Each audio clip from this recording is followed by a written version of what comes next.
I'm on mute. Hi, Jan. How's it going? You're on mute too. Hello. Hey. Hold on. I'm just gonna make sure Joy can get in.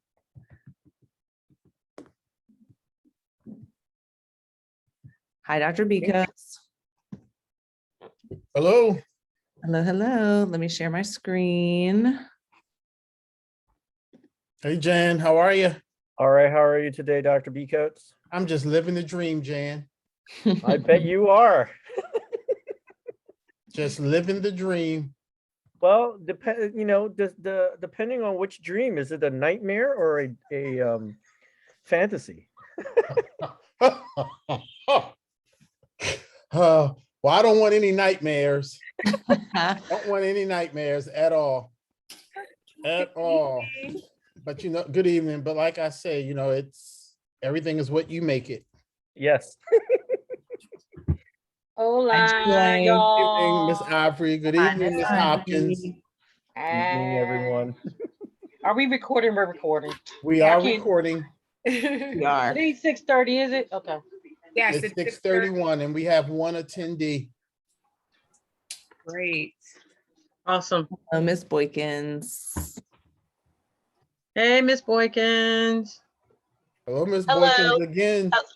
I know. Hi again. Boykins. Good evening, everyone. Good evening, everyone. All right. Shall we go ahead and get started? Or do you, hi, Miss Hoff, how are you? I think you're on mute. Yep, she's on mute. I was checking for Joy first. Good evening. I feel so special. I love your laugh because Say that again, Jennifer. I like your laugh. Hey, that's right. I'm gonna keep laughing always. Yeah. Always. All right. Well, I am going to go ahead and dive in. I know that I'm sharing my screen, so I'm going to ask Dr. B. Coates to help me out if there are any participants who raise their hand during the presentation, but I'm going to kick us off and there'll be time to ask questions. Of course, board members, feel free to interrupt me, and then we'll have discussion at the end. Sounds So great.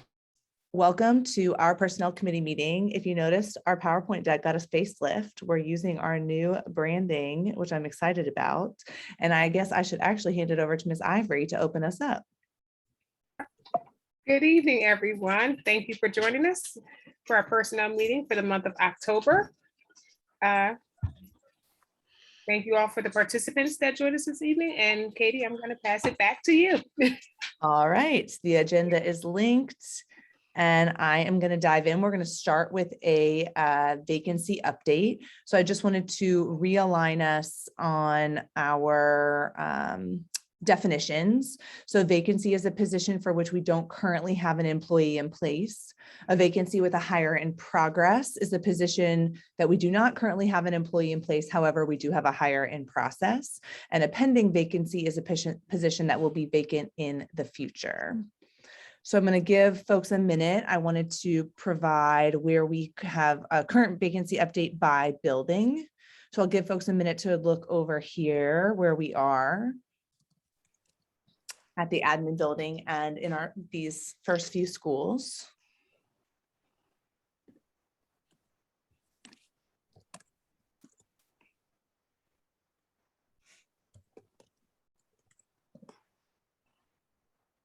I'm going to take us to our next slide where the vacancy update is continued.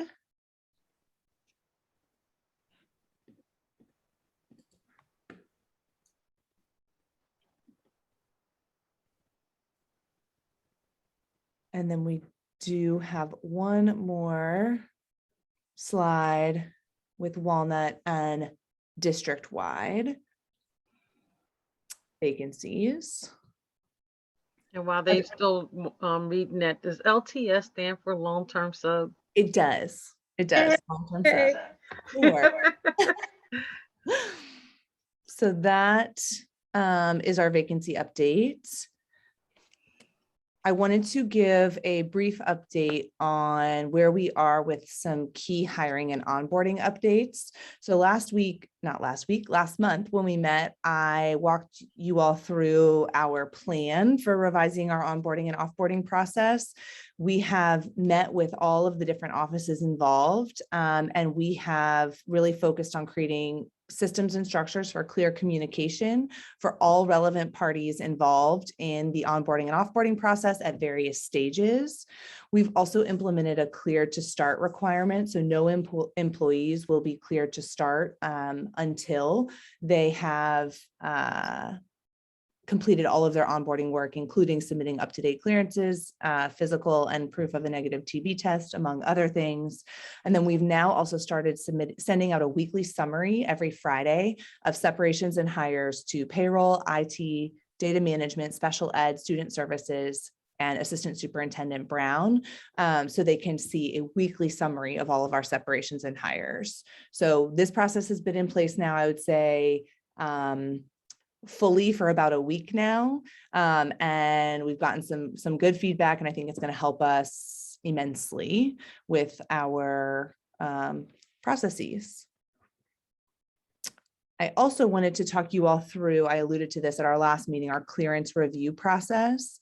So we have put a short-term system in place, which is the first bolded bullet, and a long-term system in place for clearance review. So for employees who have clearances who are expiring between October 1st and December 31st, we've notified the employees as of October 1st. We followed up on October 8th, and we are sending a final reminder depending on their expiration date. Managers have been CC'd on all communications. Beginning November 1st of each upcoming year, here's our new process. So on November 1st, any employee with clearances expiring the following year will get notification. So if I had clearances that were expiring in February of 2022, I would receive my first notification on November 1st. I would receive a second notification on December 1st. And then in that calendar year, the first of each month, all employees with clearances expiring the following year will get their third notification. So if mine were expiring in February, I would get my third notification on February 1st. In that third and final communication, employees will be notified in writing that employees with expired clearances will be placed on leave without pay, effective their clearance expiration date if their clearances are not renewed. In addition, in June, we're going to notify all employees with clearances expiring the following year. So there will be lots of notifications and lots of opportunities for employees to begin the process to get their clearances renewed. This is some upcoming work that we have related to hiring and onboarding in the HR office that I wanted to give folks an update on. We're currently beginning to gather information on all of our current contractors to ensure that we're in compliance with PA school code. So we'll be working with other central office departments as well as schools to gather information about our current contractors. By early December, by the end of December, HR will have reviewed the required information for all of these current contractors. And then we've set a goal for entering that into APTA by the end of January. We are also in the process of developing an onboarding process for non-district employees, which includes contractors, non-district coaches, student teachers, interns, and folks who are completing practicums, as well as volunteers. Our goal completion date for that process is in March. And then finally, we are working to review and revise our current hiring processes to be more efficient and effective. We're going to start with professional staff, which of course includes our teachers. And our goal is to have that process revised by April. And then I'll be in communication regarding when we'll revise the process for support staff and administrative staff. I also want to name that Marina and I will be going out to do school visits between next week and Thanksgiving break. And at each visit, we'll be connecting with principals to check on the status of their vacancies, support with staffing, and then also get their feedback on the professional staff hiring process to provide input into our update. I'm going to take us through tenure, induction, and our demographic report, and then I'll pause. Katie, for- before you move on to tenure Sure. awards, I wanted to go back to, because it jogged my memory when you talked about the contractors and non-district employees. Yep. Are they also having to have clearances as well? Yes. And even the interns and those that are seeking practicum completion, they have to be. Yes. So they'll be notified. How will they be notified? Will they individually be notified, or their I guess entities will be Yes. notified?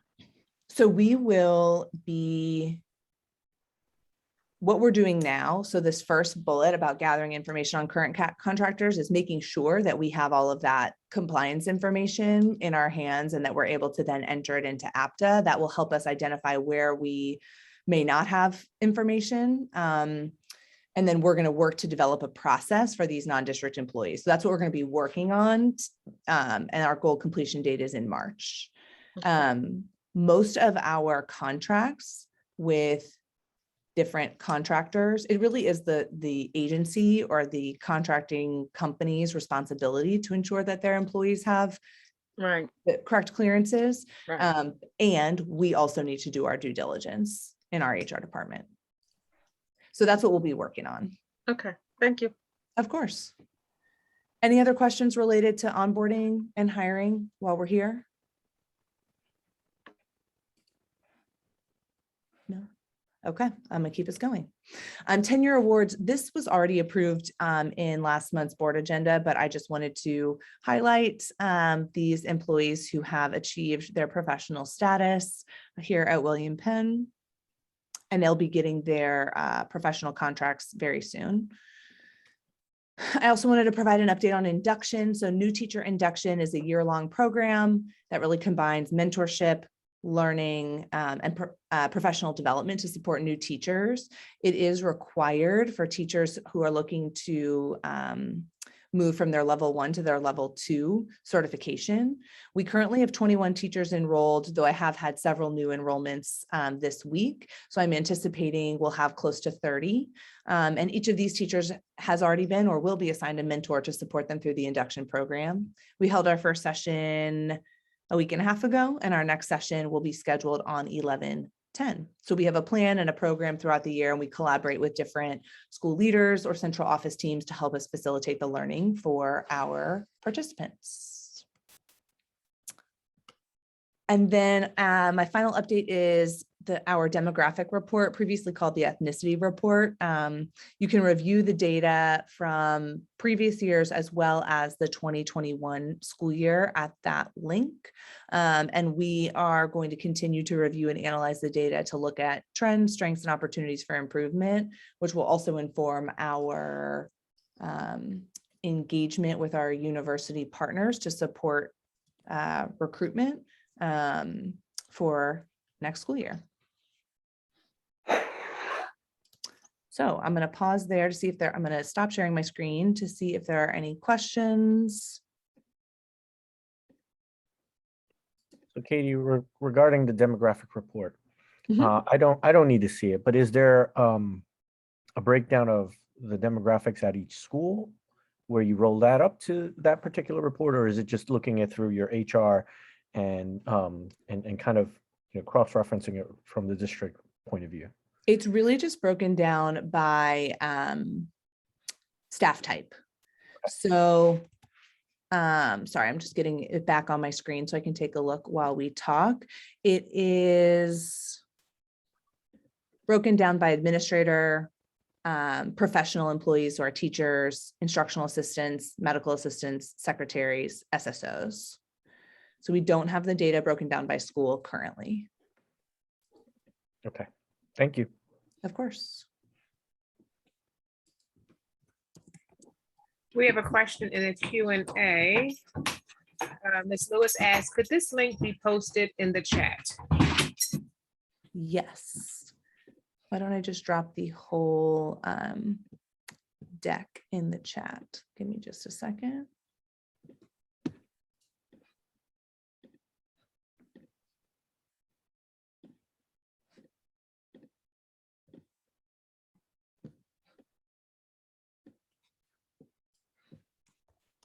go. There you go.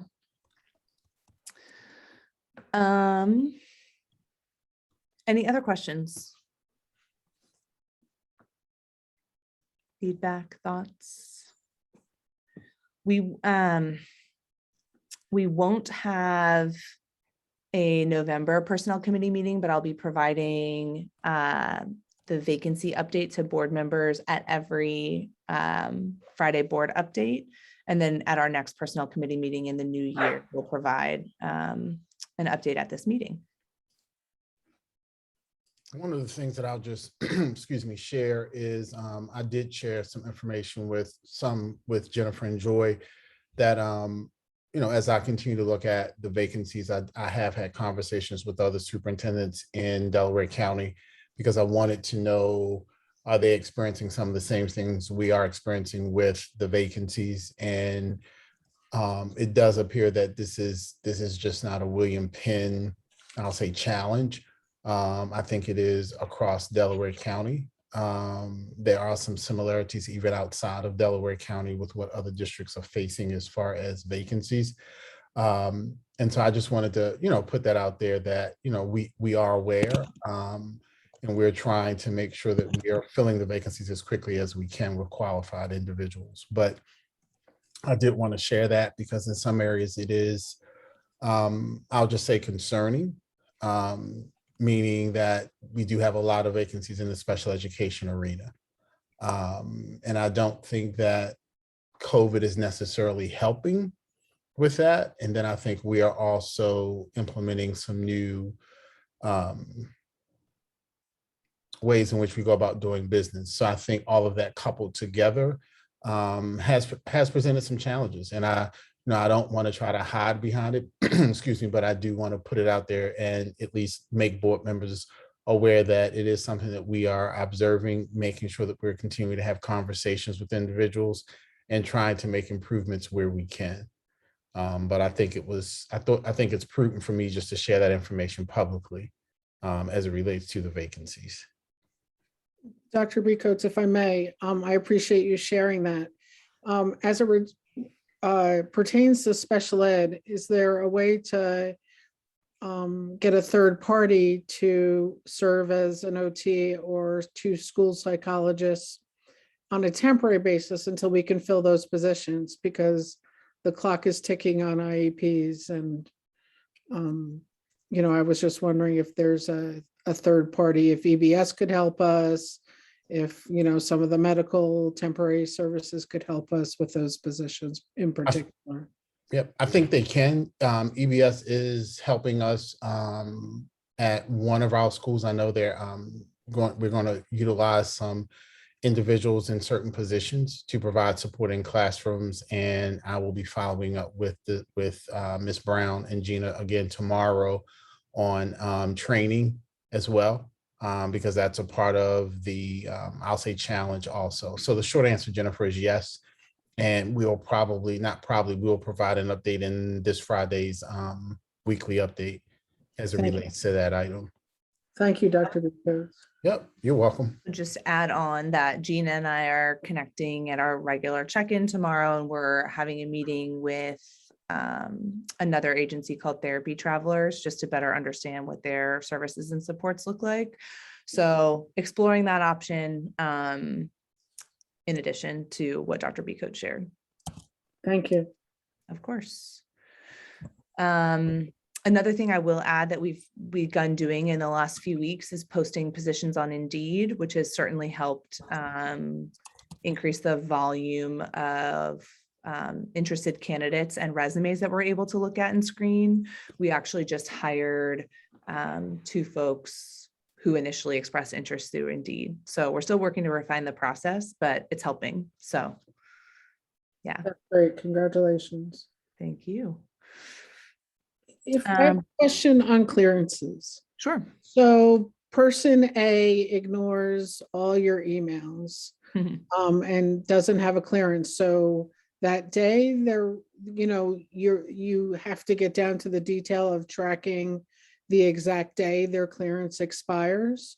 So we actually have that information we're running reports from APTA. So that's why we're entering all of the employee information into APTA so we can run those reports. So we know the exact day for Right. our district employees when their clearance expires. So we would notify, if we had notified them, in November and December, the first of the month before it expired, we would notify them and their supervisor the day before their clearances expire, saying you're not cleared to return to work and you're going to be, on unpaid leave. Great. And these clearances are good for 5 years, right? Mhm. Still? Yep. So it's not hard to do every 5 years. Yeah, and we do want to make sure some of them, we understand the challenge for, it's some of the, you have to go fingerprints, you have to go, before or after your workday, so that's why we're giving people plenty of time. So if they have a, a vacation day or during the holidays, that's actually why we were thinking, why we did the November, December, because people do have more time off. So hoping it'll be easier to get clearances during that time. Great. So, yeah. Any other questions? I don't see any questions, but I see in the comments, Ms. Sophia Lewis said, this is happening in every sector of the nation. I am in support of the work of the Wilmington School District admin. Thank you for all of your hard work. Thanks, Sophia. We appreciate you. All right, well, with that, I will turn it back over to you, Ms. Ivory, to conclude our meeting. Okay, great. So thank you everyone that joined us. Again, we are meeting, our next meeting will be in December. Please look on the website for the date and the link to be posted. Again, the slide deck is posted in the chat for this evening's meeting. And I believe it will, and will this also go onto the website for personnel to the link? Will this slide deck be on the site? I apologize.